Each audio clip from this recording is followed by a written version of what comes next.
है प्रीत जहाँ की रीत, सदा मैं गीत वहाँ के गाता हूँ। भारत का रहने वाला हूँ, भारत की बात बताता हूँ। किसान आंदोलन, कुछ मुट्ठी भर किसानों ने कर दिया दिल्ली जाम और इनके समर्थन में आए कुछ विदेशी मेहमान। आइए करते हैं विश्लेषण टॉक मेरे साथ।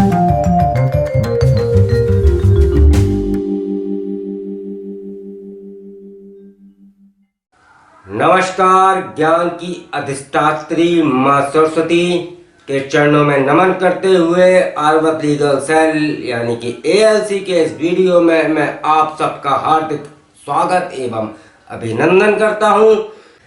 किसान आंदोलन में कुछ कूद गए विदेशी मेहमान, लेकिन मैं भारत का रहने वाला हूं तो आपको भारत की बात बताऊंगा कि असल में ये एग्जैक्टली किसान आंदोलन क्यों हो रहा है, इसका कारण क्या है और इसको क्यों मुट्ठी भर किसान ही कर रहे हैं। देश में हरित क्रांति जब आई थी तब पंजाब वहाँ पर मुख्य रूप से कार्य कर रहा था और हरियाणा नया नया स्टेट यानी कि राज्य बना ही था।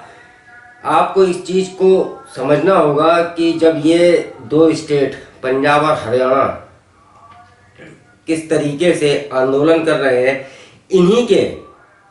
इन्हीं स्टेटों के जो किसान हैं वो अधिकतर आंदोलन में इन्वॉल्व है। क्यों?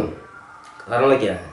कोई तो होगा कारण कि यही लोग क्यों इतना हल्ला कर रहे हैं, कि यही लोग क्यों इतना उत्पात मचा रहे हैं, इतना उपद्रव कर रहे हैं। कोई तो कारण होगा। इसका कारण मैं आपको स्पष्ट करता हूँ। हरित क्रांति के बारे में आप लोगों ने बहुत अच्छे से सुना होगा, बहुत अच्छे से आप लोग जानते होंगे। अगर आप लोगों ने इस चीज़ को नहीं सुना है तो मैं आपको बता रहा हूँ कि हरित क्रांति जो है वो शुरुआत की थी पंजाब ने। जब देश आज़ाद हुआ था तो पंजाब वहाँ पर एक स्टेट था, उसके बाद एक स्टेट नया बना था हरियाणा। पंजाब के बाद एक नया स्टेट बना था हरियाणा। हमारे देश में 28 राज्य और 9 केंद्र शासित प्रदेश हैं। तो पंजाब और हरियाणा ये बना, यहाँ पर खेती अच्छी होती थी, ये लोग समृद्ध थे। तो हरित क्रांति की शुरुआत वहीं से इसलिए हुई थी। हरित क्रांति की जब शुरुआत हुई तो इन लोगों को महत्व इसलिए दिया गया कि इनके पास सुविधाएं थी, ये समृद्ध थे, इनके पास सिंचाई की सुविधा थी, इनके पास इक्विपमेंट्स थे, मशीनरी थी उस समय की, जो कि बहुत ही इम्पोर्टेंट थी हरित क्रांति को लाने के लिए। जब धीरे धीरे हरित क्रांति बढ़िया होने लगी तो यहाँ पर सबसे ज़्यादा पंजाब और हरियाणा में जो चीज़ पैदा होती है वो है चावल और गेहूँ। चावल और गेहूँ की जो पैदावार थी उसको लेकर एफसीआई यानी कि फूड कॉरपोरेशन ऑफ इंडिया, इनके उगाए हुए चावल और गेहूं को एमएसपी पर खरीदती थी, जिससे कि इनको नुकसान न हो और देश को खाद्यान्न भरपूर मिले। एमएसपी यानी कि मिनिमम सेलिंग प्राइस, यानी कि इससे नीचे आप बेच नहीं सकते, उससे ऊपर ही सरकार खरीदेगी। उसका जो चावल का प्रतिशत था खरीदने का 88% और गेहूं का 70% इन्हीं राज्यों से खरीदा जाता था। देश के अन्य राज्यों की तुलना में। वो कैसे? जो देश के अन्य राज्य थे उनसे जो गेहूं एफसीआई खरीदती थी एमएसपी पर, उसका 35%, गेहूं का 62% और मोटा अनाज उसका 50% पूरे देश से खरीदती थी। लेकिन जो मेन था वो पंजाब और हरियाणा के किसानों से खरीदती थी।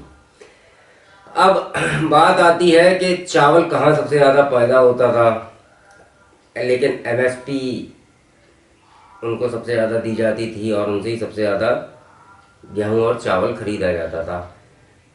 चावल के मामले में आंध्र प्रदेश, तेलंगाना उड़ीसा और उत्तर प्रदेश 44% चावल पैदा करते थे। यदि आप यहाँ पर रहते हो या आप यहाँ पर गए हो तो आप लोगों को ये पता होगा कि इन राज्यों में अधिकतर चावल ही खाया जाता है, क्योंकि ये लोग चावल का 44% पैदा करते हैं। और उसके बाद जो गेहूँ पैदा करने वाले सबसे बढ़िया राज्य है इन दो राज्यों के अलावा, पंजाब और हरियाणा के अलावा, वो है यूपी और एमपी। इनका एमएसपी पे मात्र 23%। अब आप इस चीज़ को गौर करिए कि पंजाब और हरियाणा के किसान ही सबसे ज़्यादा आंदोलन में लगे हुए हैं, क्योंकि आंदोलन जितने दिन से चल रहा है, आपको क्या लगता है कि आंदोलन फ्री में चल रहा होगा? इसमें काफ़ी सारे खर्चे होते हैं। ये लोग समृद्ध थे, पंजाब और हरियाणा के किसान। इन लोगों ने क्या किया कि एक अपनी मोनोपोली बनाने के लिए सरकार पर दबाव बनाना चालू किया। इन्होंने अपनी बुवाई कर ली, उसके बाद ये फ्री हो गए और ये आ गए आंदोलन करने के लिए। आज जैसे इन्होंने आंदोलन चालू किया तो लोगों ने देखा कि अरे भाई किसान है, किसान है। अरे भाई किसान तो ठीक है, लेकिन आप लोगों ने देश के बाकी राज्यों के किसानों को देखा क्या? आपने इन 2 राज्यों के किसानों को देखा, लेकिन 28 राज्यों में से 26 राज्य ऐसे बाकी है जिनके किसान आंदोलन में नहीं आए। हरित क्रांति इसलिए यहाँ पर नहीं करी जा सकती थी बाकी 26 राज्यों से, क्योंकि इनके पास साधन नहीं थे, ये संपन्न नहीं थे। आपको लगता है क्या बिहार बहुत ही गरीब, छत्तीसगढ़, आप उत्तर प्रदेश ले लो, इतनी बड़ी जनता, उसके बाद और भी राज्य हैं, एमपी है, ये लोग क्या हरित क्रांति में अपना इतना योगदान दे सकते थे? सरकार ने बढ़ावा दिया पंजाब और हरियाणा को और आज वो उनकी गले की हड्डी बन गए। उसका कारण सीधा सीधा मैंने आपको बता ही दिया है। अब इस चीज़ का समाधान क्या है? इस चीज़ का जो उपयुक्त समाधान है, एमएसपी के बारे में जो बात है सरकार ने अपने कानूनों में करी नहीं है। सरकार ने कानून में एमएसपी की बात नहीं करी, इसका कोई बहुत बड़ा लॉजिक तो मेरे को समझ में नहीं आता है। ठीक है, आपको एमएसपी मिल रही थी, आपको एमएसपी दे रहे थे, आप समृद्ध हो गए, आप ट्रैक्टर लेके पुलिस पर हमला कर रहे हैं, आपके पास ट्रैक्टर हैं, आपके पास बड़ी बड़ी लग्जरी गाड़ियां हैं, सारी चीज़ें हैं आपके पास, और इतना बड़ा आंदोलन केवल 2 ही राज्य के लोग खड़ा कर सकते थे, पंजाब और हरियाणा के, तो उन्होंने खड़ा कर दिया। और जैसे कि आपको देखने को लगातार मिल रहा है, एक समाधान और है कि कोर्ट, यानी कि इनका एक ट्राइब्यूनल बना सकते हैं कि अगर उनको कानून से दिक्कत है तो वो न्याय के क्षेत्र में जाते हैं, वहाँ पर जाकर वो अपना कानूनी अधिकार प्राप्त कर सकते हैं। ट्राइब्यूनल बना देना चाहिए सरकार को, उसमें कहीं कोई दिक्कत नहीं होनी चाहिए। दूसरा जो समाधान है, सरकार ने एक नई चीज़ लाई है, कॉन्ट्रैक्ट फार्मिंग। कॉन्ट्रैक्ट फार्मिंग जो है वो कोई नई चीज़ नहीं है, वो पुरानी चीज़ है। हम जिस क्षेत्र में रहते हैं वहाँ पर कॉन्ट्रैक्ट फार्मिंग जो है वो आज भी होती है, बटाई के रूप में। लोग अपने खेत साल में कॉन्ट्रैक्ट करके दे देते हैं कि साहब आप 25,000 में हमारा 1 बीघा खेत ले लो, या 2,000 में 1 बीघा खेत ले लो। हर जगह का अलग अलग है कि कितने रुपए में कितना खेत लेना है, और जिस किसान का वो खेत होता है उस किसान पर, उस खेत पर वो किसान नहीं खेती करता है, लेकिन उस पर जो खेती होती है वो कॉन्ट्रैक्ट फार्मिंग यानी कि बटाई पर जो लेता है वो करता है, और उस किसान को जो पैसा देता है उसके अलावा उसको अनाज वगैरह भी दे देता है। ये हमारे देश में पहले से चला रहा है, चलिए ठीक है। लेकिन इसमें हमें एक चीज़ समझनी होगी कि अगर सरकार चाहती है कि इसमें बड़े बड़े उद्योगपति भी आएँ और काम करें। देखिए, अगर उद्योगपति आते हैं तो नई नई रिसर्च आएगी, नई नई टेक्नोलॉजी आएगी, तो कृषि बहुत आगे जाएगी। तो उनका रजिस्ट्रेशन होना बहुत ज़रूरी है, एकदम तरीके से उनका रजिस्ट्रेशन हो, सारी चीज़ें एग्रीमेंट हो, लिखित में हो, किसानों के हित में हो, जो भी है उसको करना चाहिए। उसमें कहीं कोई दिक्कत नहीं है, सरकार ने कोई रजिस्ट्रेशन वाला कार्य करना चाहिए। अब हमारी जो चर्चा का सार है वो कहाँ पे डिपेंड करता है कि गवर्नमेंट को क्या करना चाहिए। जो मैंने आपको बताया, रेगुलेशंस कॉन्ट्रैक्ट फार्मिंग के लिए बनाने चाहिए, बिल्कुल उसमें कहीं कोई दिक्कत नहीं है। एमएसपी का उल्लेख जब गवर्नमेंट ने नहीं किया है, गवर्नमेंट ने सीधा कहा है कि एमएसपी को हम लेजिस्लेटिव यानी कि विधेयकी तौर पर तो कानून में ला नहीं सकते। जैसे कि हमारा नोटिस अगर हम देते हैं या हम जो नोटिस निकालते हैं उस पर आपको एमएसपी का जो मिल जाएगा वो मिलता रहेगा, उसमें कहीं कोई दिक्कत नहीं। लेकिन इनका कहना जो है किसान आंदोलन करने वालों का कि एमएसपी को जो है आप बिल्कुल विधेयक की तरह पास करें, उसको संसद में कानून की तरह लाए। ऐसा तो कभी हुआ नहीं ना, ऐसा होना चाहिए क्योंकि ये गलत है। अब एक चीज आती है कोर्ट की, तो कोर्ट का तो मैंने आपको बता दिया कि ट्रिब्यूनल बनना चाहिए कि किसी को अगर न्याय चाहिए तो वो अपने कोर्ट में पहुंच जाए, उसके न्याय के अधिकार जो है वो सुरक्षित रहेंगे, कहीं कोई दिक्कत नहीं है। लेकिन गवर्नमेंट को एक चीज कतई नहीं करनी चाहिए कि अपने इस स्टेप से पीछे हटना चाहिए, बिल्कुल नहीं हटना चाहिए। क्योंकि बिल्कुल उन्होंने जो हरित क्रांति अब देश में होगी, कुछ चुनिंदा लोगों पे नहीं, देश में होगी, वो बहुत ही अच्छी बात है। इसलिए अच्छी बात है कि हमारे देश में 28 राज्य, 9 केंद्र शासित प्रदेश हैं, हरित क्रांति वहाँ पर होगी। तो ये चीज़ बहुत समझने वाली बात है कि आदमी क्या चाहता है, वो किसान क्या चाहते हैं। वो केवल ये चाहते हैं कि उनकी मोनोपोली बनी रहे। वो 2 राज्य किसान एफसीआई को एमएसपी पर अपना अनाज बेचते रहे और बाकी के किसान झुंझुना लाएं। सीधी सी बात है, समझ में आ ही रही होगी।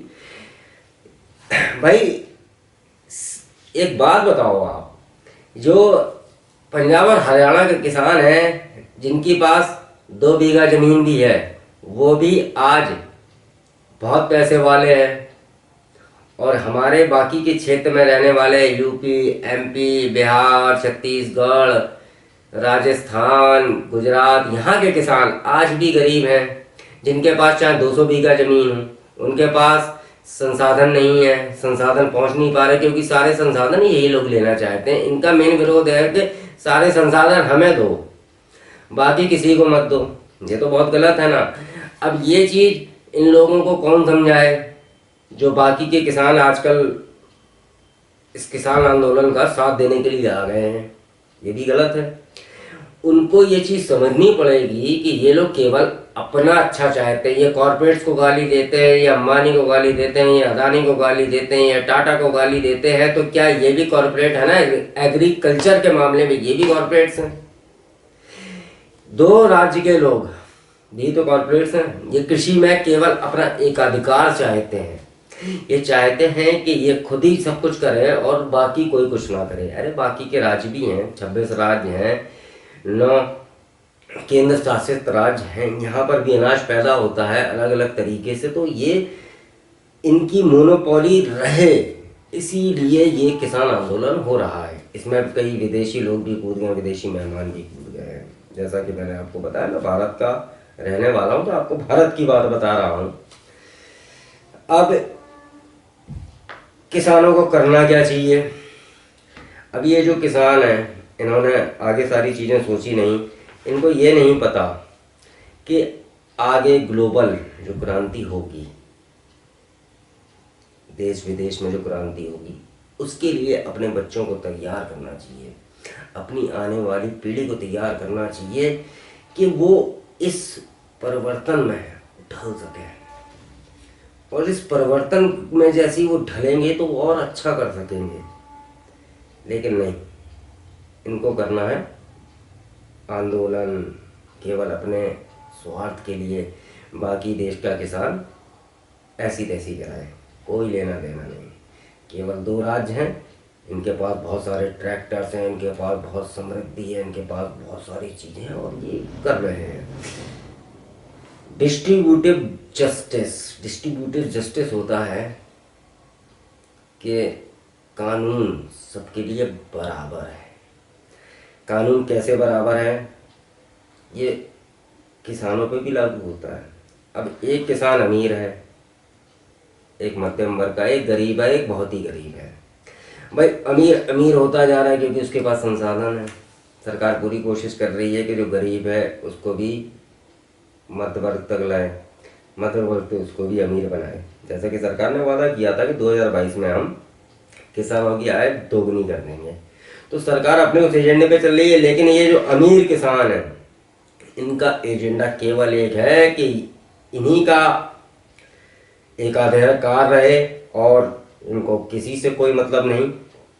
इन लोगों ने जिस तरीके से पर्सपेक्टिव बना रखा है, जिस तरीके से लोग कर रहे हैं, इसका केवल एक ही कारण है कि ये लोग चाहते हैं कि इनका एकाधिकार रहे और इनको जो सरकार से मिलने वाली सुविधाएं केवल इनको ही मिले और किसी को ना मिले। और गरीब किसान जो है वो आत्महत्या कर रहा है, वो मर रहा है। असल में मरता जो किसान है, जो आत्महत्या करता है, वो गरीब किसान। इनको कोई फर्क नहीं पड़ता इस चीज से। इनका ये पर्सपेक्टिव बना रखा है लोगों ने। अब करते हैं बात मेरिट की। अगर मेरिट की बात करें तो इन किसानों को जो आंदोलन कर रहे हैं, इनको ये बात समझ में नहीं आ रही है कि देश में टेक्नोलॉजी को बढ़ावा देने के लिए रिसर्च में भी पैसा खर्च होता है। रिसर्च बहुत जरूरी है। वैज्ञानिक रिसर्च के कैसे बीजों को अच्छा किया जाए, नए बीज आए, कितनी जल्दी उसमें उत्पादन हो, कितनी जल्दी वो फसल तैयार करे। खाद जो हमारी जमीन को बर्बाद ना करे, केमिकल खाद बहुत नुकसान करती है। ऑर्गेनिक खाद पे सरकार ध्यान दे रही है, ऑर्गेनिक खाद को लाना, और ऑर्गेनिक खाद से कितना बढ़िया खाद्यान्न पैदा होगा, उस पर रिसर्च करने के लिए सरकार को जो पैसा चाहिए वो भी कार्य कर रही है। सरकार कैसे काम कर रही है असली बात किसी को नहीं पता, लेकिन आंदोलन हो रहा है। ये चीजें बहुत बड़ी हैं, ये लॉन्ग टर्म के लिए बहुत ही अच्छी हैं जो सरकार कर रही है। लेकिन असल में इन लोगों ने ये चीज़ सोच रखी कि एमएसपी ला दो, क्योंकि हमें एमएसपी मिलेगी तो हम अमीर हैं तो और अमीर हो जाएंगे। हमारे पास आज मर्सिडीज है तो कल हमारे पास जगुआर आ जाएगी, आज जगुआर है तो कल हमारे पास BMW आ जाएगी। मतलब इन लोगों ने इस तरीके से पर्सपेक्टिव बना रखा है। और जो किसान है जिसके पास ट्रैक्टर तक नहीं है, कुछ लोग तो ट्रैक्टर पुलिस पे चढ़ा रहे हैं, प्रशासन पे चढ़ा रहे हैं। मतलब हद है बदतमीजी की। तो ये चीज़ें जो मैंने आपको विश्लेषण करके बताई हैं, ये वाकई में समझने वाली हैं, देखने वाली हैं। इन चीज़ों को हमें देखना पड़ेगा, इन चीज़ों को हमें समझना पड़ेगा कि हमारे देश में एग्जैक्टली चल क्या रहा है। ये विदेशी मेहमान, इनको कुछ पता ही नहीं है, ये जानते ही नहीं है। इनको ग्राउंड रियलिटी पता ही नहीं है कि ज़मीनी स्तर पे हो क्या रहा है, जमीनी स्तर पे कैसे काम हो रहा है, इनको कुछ नहीं पता है। गरीब किसान, अगर सरकार ने चाह लिया है कि वो मध्यम वर्ग में आए, मध्यम वर्ग से अमीर वर्ग में आए, तो उसमें बुराई क्या है। आपको ये विश्लेषण मेरा कैसा लगा कमेंट करके ज़रूर बताइएगा। अगर मेरा वीडियो पसंद आया हो तो लाइक ज़रूर करिएगा और मेरे चैनल को सब्सक्राइब करना ना भूलिएगा। अभी मैं आपसे लेता हूँ विदा। जल्दी मिलूँगा आपके साथ आपके नए कानूनी अधिकार बताने के लिए, नए कानूनी विश्लेषण करने के लिए। इसी तरीके से स्वस्थ रहिए, मस्त रहिए, व्यस्त रहिए, सतर्क रहिए। जय श्री राम, जय महाकाल, वंदे मातरम, भारत माता की जय। मित्रों।